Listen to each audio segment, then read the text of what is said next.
Kami dari kelompok 1 akan mempresentasikan tentang geografi dan perkenalkan, nama saya Salib, saya dari kelas 10C SMA Reguler. Dan perkenalkan, nama saya Muhammad Rizal dari kelas 10C SMA Reguler. Baik, saya di sini akan jadi perwakilan dari kelompok kami. Langsung saja kita ke pembahasan, yaitu berjudul tentang siklus air. Jumlah air di bumi relatif tetap, yaitu sekitar 1,386 miliar. Sebanyak 97% dari jumlah tersebut adalah air usin. Jumlah air tawar sebanyak 2,3%, terdiri dari air permukaan dan air tanah dan es atau salju. Jumlah air relatif tetap karena air di bumi senantiasa bergerak dalam suatu lingkungan perputaran yang disebut siklus atau daur air.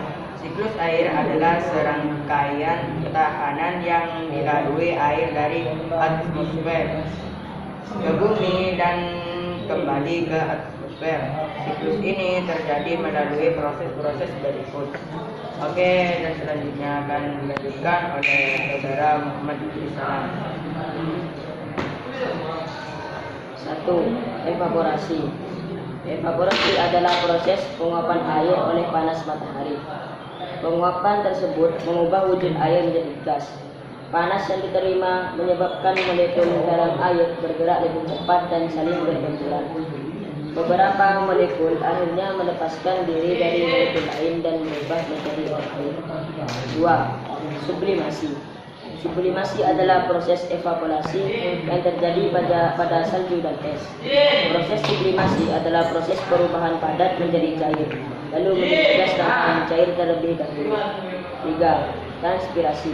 Transpirasi adalah proses penguapan air dari tumbuh-tumbuhan melalui stomata atau mulut daun. Yang keempat, evapotranspirasi. Evapotranspirasi adalah gabungan dari evaporasi dan transpirasi. Evapotranspirasi adalah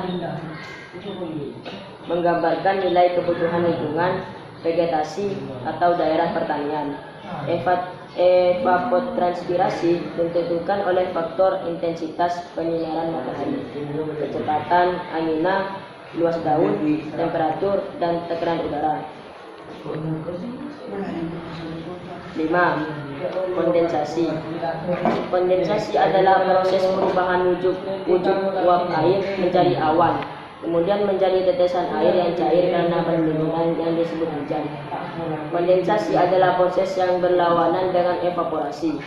Proses kondensasi terjadi di atmosfer ketika suhu lebih dingin dari titik embun, lebih dingin dari air. Proses ini yang menyebabkan terjadinya awan. Yang keenam, adveksi. Adveksi adalah proses gerakan air secara horizontal dalam bentuk padat, cair, dan uap melalui atmosfer karena perbedaan tekanan udara. Proses adveksi membentuk pergerakan air dari suatu tempat ke tempat lainnya. Tanpa adveksi, air yang menguap di atas lautan tidak jatuh sebagai hujan di atas tanah. 7.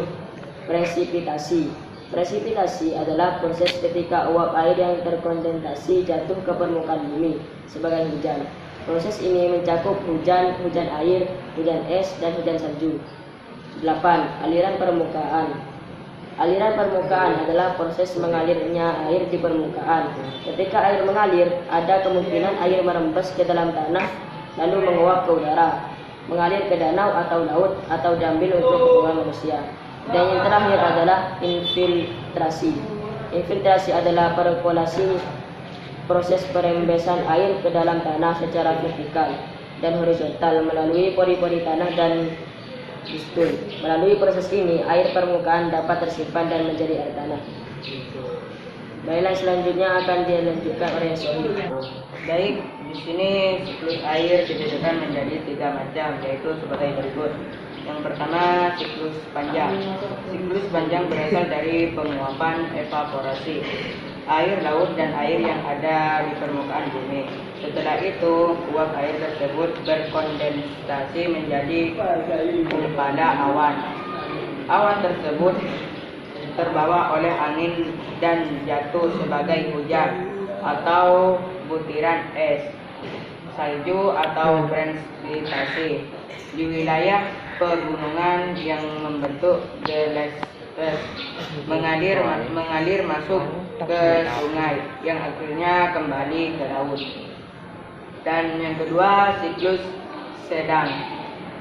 Siklus sedang berawal dari penguapan, evaporasi air laut dan air yang ada di permukaan bumi. Setelah itu, uap air berkondensasi berbentuk awan. Awan tersebut terbawa angin sampai ke wilayah daratan dan jatuh sebagai hujan presipitasi.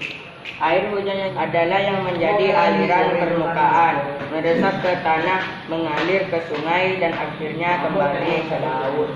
Dan yang terakhir, siklus pendek. Siklus pendek berasal dari penguapan evaporasi air di sungai perairan laut, perairan darat yang badan airnya sel-selnya itu berkondensasi membentuk awan.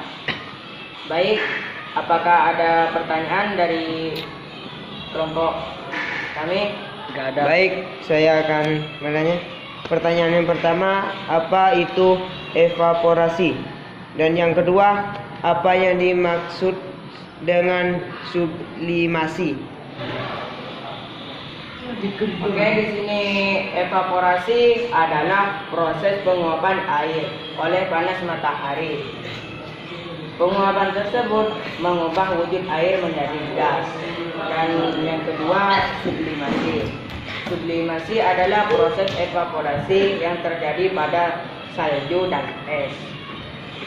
Proses sublimasi adalah proses perubahan padat menjadi cairan menjadi gas tanpa menjadi terjadi dahulu. Apakah ada pertanyaan lagi? Ya, cukup sekian presentasi dari kelompok kami. Kurang lebihnya mohon maaf. Wassalamualaikum warahmatullahi wabarakatuh.